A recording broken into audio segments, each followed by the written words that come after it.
जय श्री राम। आप सभी को नव वर्ष की बहुत बहुत हार्दिक शुभकामनाएं। आज के इस वीडियो में हम बात करेंगे आपके लिए नया वर्ष यानी सन 2022 मीन राशि वालों के लिए कैसा रहने वाला है। यह वीडियो चंद्र राशि के गोचर पर आधारित है।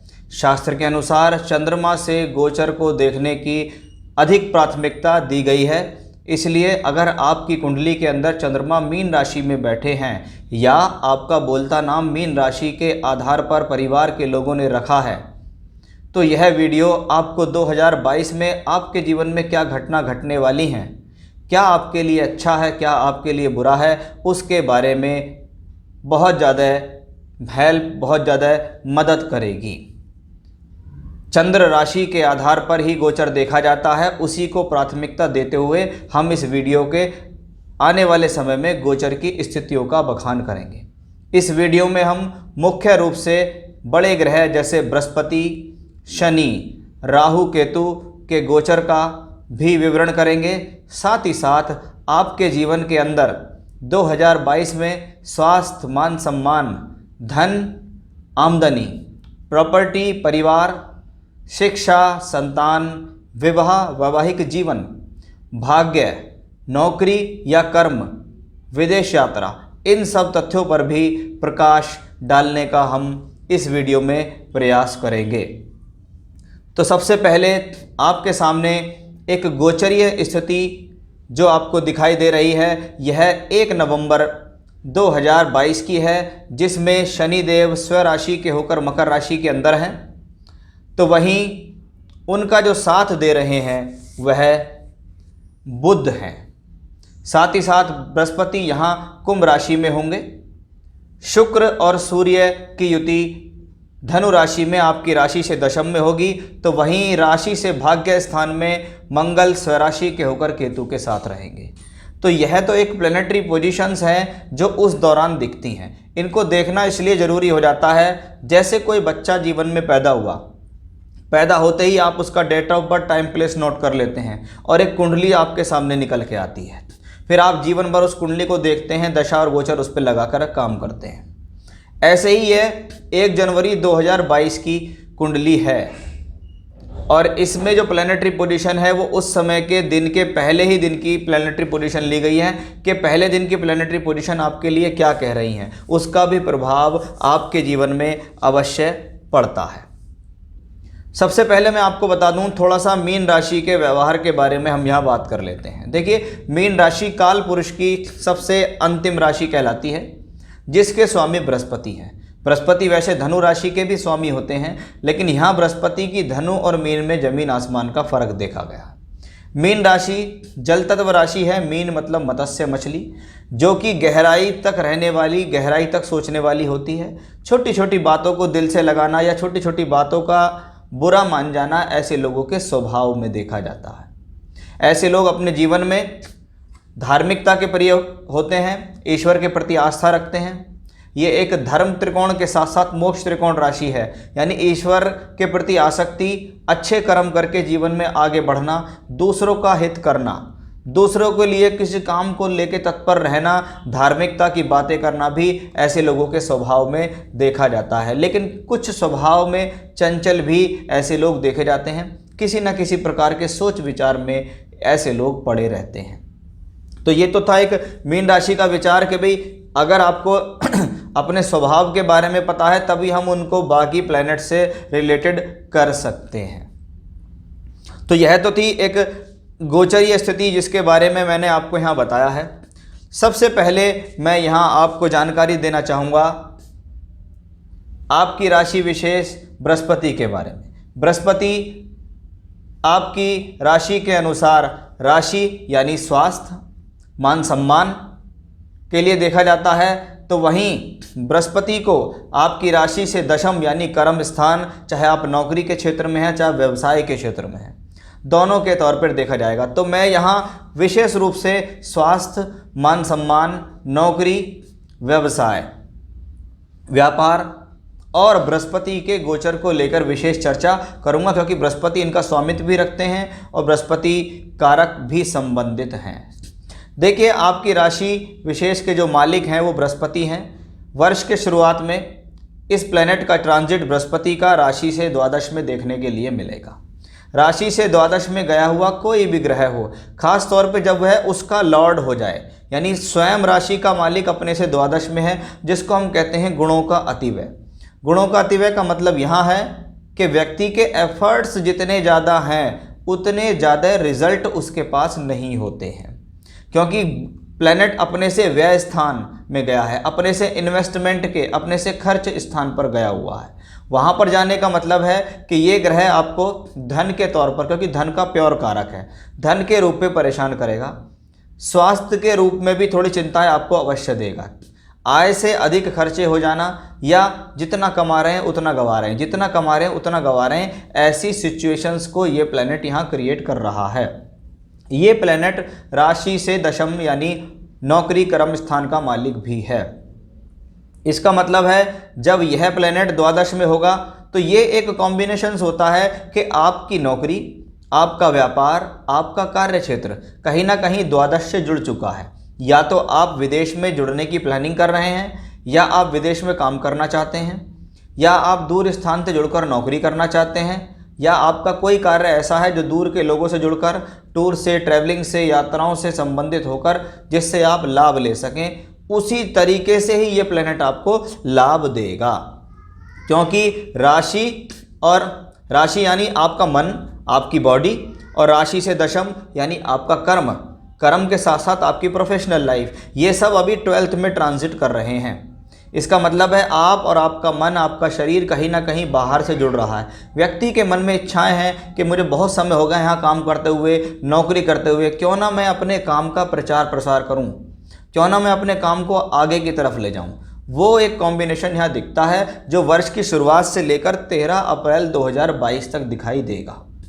13 अप्रैल 2022 के बाद ये जो प्लैनेट है ट्रांजिट करते हुए अपनी कुंभ राशि को छोड़ेगा और कुंभ राशि को छोड़कर मीन राशि में प्रवेश कर जाएगा। यहाँ से मैं कह सकता हूँ आपके और अच्छे दिन की शुरुआत हो जाएगी। क्यों? राशि का मालिक राशि में स्वास्थ्य के लिए अच्छा होता है, मान सम्मान के लिए अच्छा होता है, आपके रिस्क लेने की टेंडेंसी को बढ़ाता है। आप जीवन में घबराते नहीं हैं, डरते नहीं हैं, मन आपका विचलित नहीं होता है, आप किसी भी परिस्थिति में किसी भी प्रकार से निर्णय लेने में सक्षम हैं। लेकिन हाँ, थोड़े से भावनात्मक हो जाएंगे आप, थोड़े से भावुक प्रवृत्ति आपके भीतर आएगी। अपने अलावा अन्य लोगों के प्रति भी सोच विचार आपका और अधिक शुरू हो जाएगा। जब बृहस्पति राशि के अंदर ट्रांजिट करेंगे तो वहाँ से पंचम भाव को इनकी दृष्टि होगी। पंचम भाव अगर हम शिक्षा के नज़रिए से बात करें तो ये शिक्षा के लिए एक अच्छा संकेत होगा। शिक्षा में रुकावट आ रही है, शिक्षा में परेशानी आ रही है, कोई रिजल्ट रुका हुआ है, किसी भी प्रकार की शिक्षा से संबंधित स्थितियों को ये कॉम्बिनेशन सॉल्व कर देगा। तो वहीं ये सिचुएशंस आपके लिए बहुत ज़्यादा बेटर है, क्योंकि यहाँ से पंचम राशि से जो पंचम के मालिक हैं वो चंद्रमा हैं, और चंद्रमा वो ग्रह है जो हर 2.25 दिन में राशि बदलता है। इसलिए इसका मतलब कहीं ना कहीं पंचम भाव के ऊपर ऐसे ग्रहों का प्रभाव होना चाहिए जो आपको लंबे समय तक परिणाम दे सके। इसलिए मैं साथ ही साथ यहाँ पंचम से संबंधित बात भी आपसे करूँगा कि पंचम भाव से जहाँ से हम शिक्षा देखते हैं, शिक्षा के लिए बेटर स्थिति है, संतान प्राप्ति के योग बनते हैं। संतान का कंसीव होना, संतान का गर्भ धारण करना, यानी संतान की प्राप्ति होना भी इसी कॉम्बिनेशन से देखा जाता है। बृहस्पति इस प्रकार की ब्लेसिंग्स दे रहे हैं।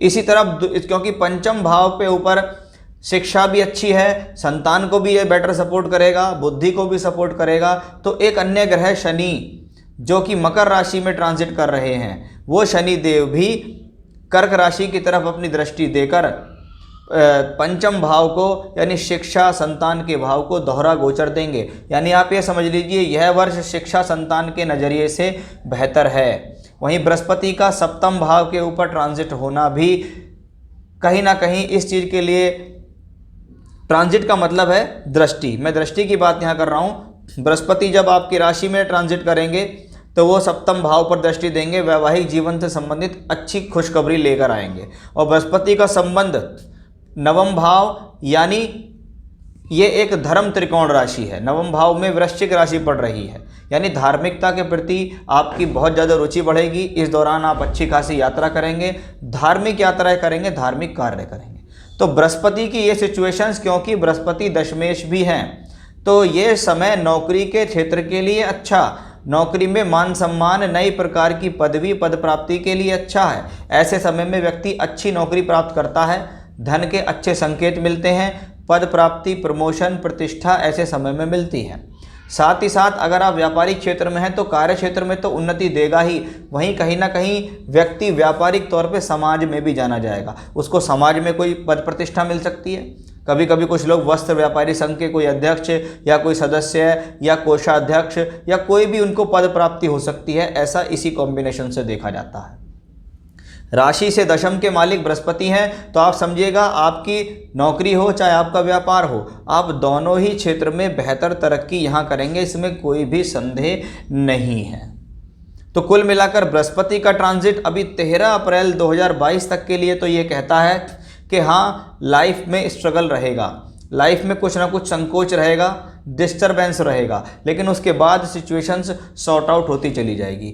उससे पहले अवश्य ऐसा हो सकता है कि जनवरी से लेकर अप्रैल के महीने के बीच में आप अपने कार्य को बाहर से जोड़ लें और उसके बाद कार्य आगे करते रहें, अपने कार्य को आगे बढ़ाते रहें। आपको कोई ना कोई अपॉर्चुनिटी, कोई ना कोई टीम या कोई ना कोई व्यक्ति विशेष मिल जाएगा जिसके साथ जुड़ के आप काम करेंगे। तो ये तो स्थिति थी कि आपकी शिक्षा के लिए, आपकी संतान के लिए, आपके स्वास्थ्य, आपके सम्मान के लिए, आपकी नौकरी के लिए यह समय कैसे रहने वाला है। अब मैं बात करूंगा आपकी कुंडली के चौथे और सप्तम भाव से संबंधित। चौथा भाव भूमि, जमीन, जायदाद, प्रॉपर्टी के लिए जाना जाता है, वहीं सप्तम भाव विवाह और वैवाहिक जीवन के लिए जाना जाता है। तो सबसे पहले चौथे भाव की बात करें कि चौथे भाव का मालिक जो बुध है, वर्ष के शुरुआत में एकादश भाव में ट्रांजिट कर रहा है मरकरी। इसका क्या मतलब है? इसका मतलब एक इंडिकेशन है कि भाई इस वर्ष आपको प्रॉपर्टी से लाभ लेने के संकेत बन रहे हैं, क्योंकि आपके प्रॉपर्टी का मालिक वर्ष की शुरुआत में एकादश भाव में एकादशेश शनि के साथ ट्रांजिट करता है, जो कि प्रॉपर्टी को दिलवाना या प्रॉपर्टी में वृद्धि की बात करता है। जब बृहस्पति कुंभ राशि में चलेंगे तो 1 जनवरी से लेकर, यानी 1 जनवरी से लेकर 13 अप्रैल के बीच में बृहस्पति की पंचम दृष्टि चौथे घर पे आएगी। अगर इस दौरान आपको कोई ना कोई चौथे घर से संबंधित दशा अंतरदशा चल रही है तो गोचर आपका सहयोग देगा। ये गोचर आपको सपोर्ट करेगा। आप कोई ना कोई वाहन परचेज कर सकते हैं, कोई प्लॉट ले सकते हैं, कोई फ्लैट ले सकते हैं, पोजेशन ले सकते हैं। फ्लैट ले लिया है, उसकी पोजेशन के लिए आपको चाहिए तो पोजेशन मिल जाएगी कि 4th हाउस के अच्छे संकेत आए।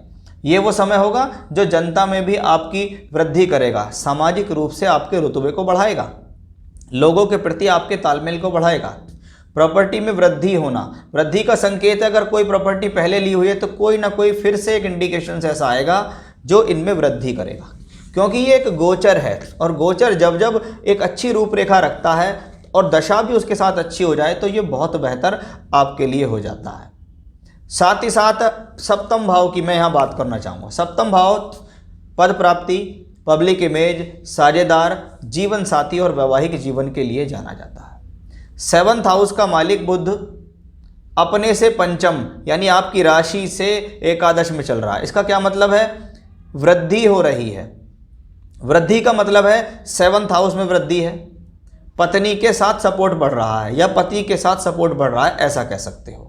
वहीं कोई साझेदार जीवन में आ सकता है, साझेदारी से संबंधित कार्य हो सकते हैं। कोई जीवन में ऐसा व्यक्ति आ सकता है जो आपके कार्य क्षेत्र में आपके साथ मिलकर कार्य कर सके।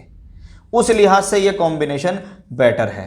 साथ ही साथ मैं आपको यहाँ बताना चाहूँगा कि ये जो बुध की पोजीशन है ये एकादशे शनि के साथ है और शनि वृद्धि के प्लेनेट हैं, यानी किसी चीज़ को बढ़ाना घटाना नहीं। जब प्लेनेट बुध वहाँ गया है और एकादशे शनि के साथ है तो ये वृद्धि का कॉम्बिनेशन है कि आपके साथ कुछ बढ़ोतरी होगी, आपके साथ इस दौरान कुछ बेहतर होगा। तो ये वैवाहिक जीवन के लिए अच्छा संकेत। जब बृहस्पति मीन राशि में 13 अप्रैल के से लेके दिसंबर के अंत तक चलेंगे तो यह वैवाहिक संबंधों को बनाने के लिए भी बेहतर है।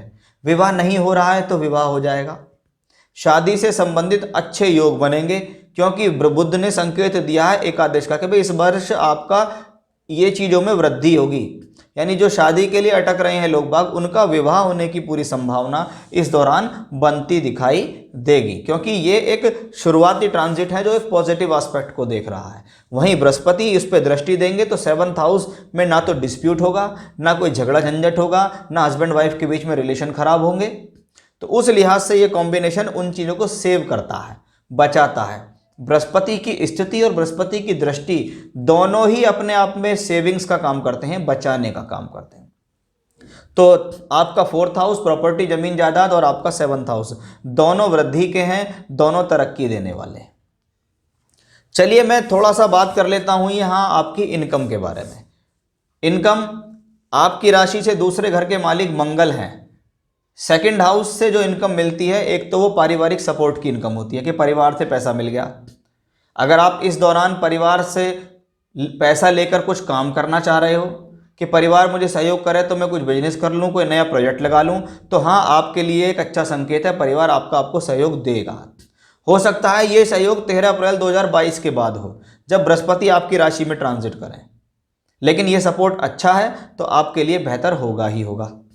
वहीं दूसरी तरफ मंगल आपकी राशि के मालिक हैं।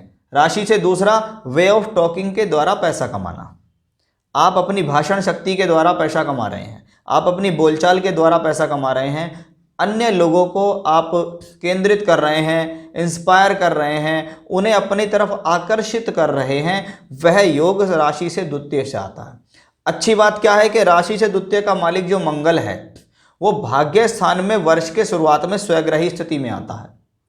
इसका क्या मतलब है कि ये मंगल आपके लिए सपोर्टिव है, जो धन का मालिक के साथ साथ भाग्येश होके 9th हाउस में ट्रांजिट कर रहा है। इसका मतलब ये प्लैनेटरी पोजीशंस तो आपके लिए बेहतर है। धन में वृद्धि के भी संकेत देती है, भाग्य में वृद्धि के संकेत भी देती है, क्योंकि मंगल वृश्चिक राशि में रहेंगे और उसके बाद आप ये देखिएगा फिर वहाँ से आएंगे धनु में जो राशि से दशम होगा, फिर वहाँ से जाएंगे ये मकर में जो राशि से एकादश होगा।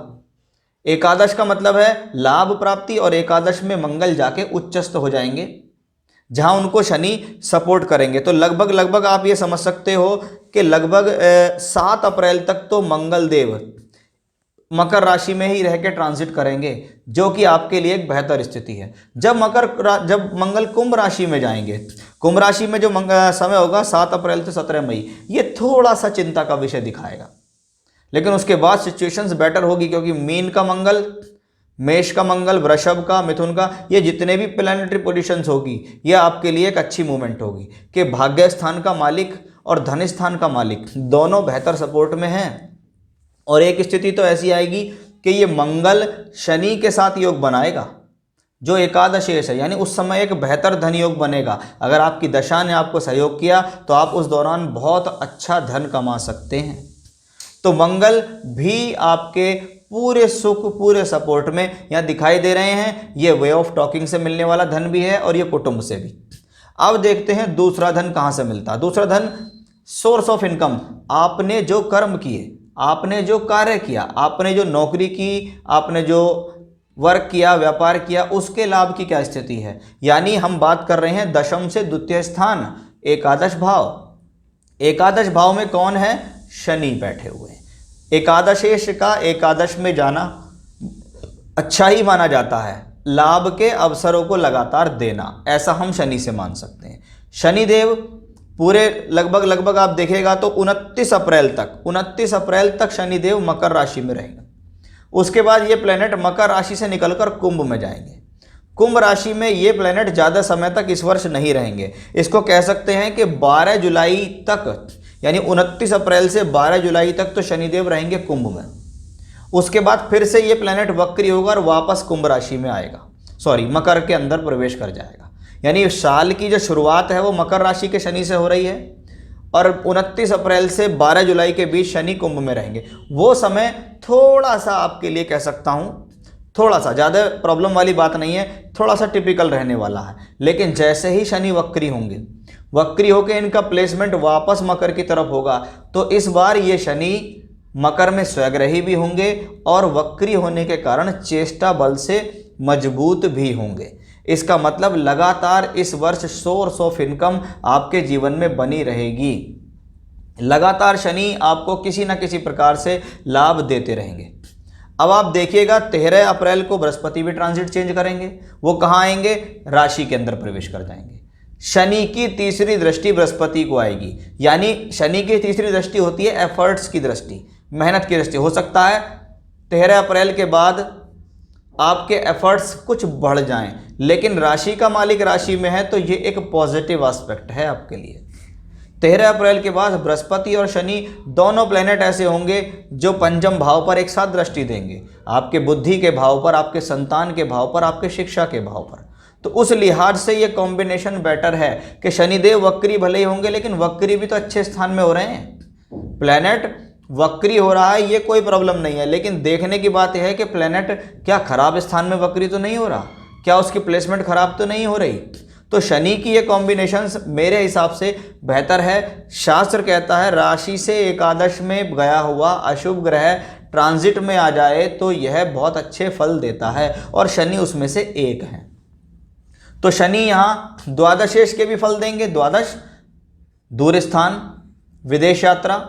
क्या शनि विदेश यात्रा करा सकते हैं? हाँ, बिल्कुल करा सकते हैं। अगर कुंडली में उस दौरान योग भी बन रहे हैं तो कह सकता हूँ विदेश से जुड़कर काम करना, दूर स्थान से जुड़कर काम करना। अगर नहीं भी बन रहा है विदेश यात्रा का योग तो अवश्य ही ये प्लैनेट दूर स्थान से जोड़कर आपको ले जाएगा, वहाँ से आपके लोगों से कनेक्शन बनवाएगा और आपको लाभ देगा। इसको हम यहाँ इस प्रकार से मान सकते हैं, क्योंकि आप अगर देखेंगे वर्ष के शुरुआत में जो मंगल भाग्येश हैं वो चौथी दृष्टि से द्वादश भाव को देख रहे हैं। आपके दशम के मालिक बृहस्पति भी द्वादश में, आपके राशि के मालिक भी द्वादश में, और शनि भी बाद में द्वादश की तरफ एंट्री करेंगे। इसका मतलब 12th हाउस एक्टिवेट हो रहा है। 12th हाउस अवश्य ही दूर स्थान से जुड़कर लाभ कराने का कॉम्बिनेशन होता है। तो उस लिहाज से ये कॉम्बिनेशंस देखें तो आपके लिए बेहतर है। तो अब तक हमने बात करी स्वास्थ्य, मान सम्मान, नौकरी, व्यवसाय, प्रॉपर्टी, विवाह, वैवाहिक जीवन, संतान, शिक्षा, भाग्य, लाभ, धन। अब हम बात करेंगे दो मुख्य ग्रहों के ट्रांजिट की। कौन है वो मुख्य ग्रह? राहु केतु। राहु और केतु 12 अप्रैल 2022 तक वृषभ और वृश्चिक राशि में ही ट्रांजिट करेंगे, यानी राहु यहाँ शुक्र की राशि में ट्रांजिट करेंगे, तो वहीं केतु 9th हाउस में राशि से नवम में स्वग्रही मंगल के साथ शुरुआत में ट्रांजिट करते दिखाई देंगे।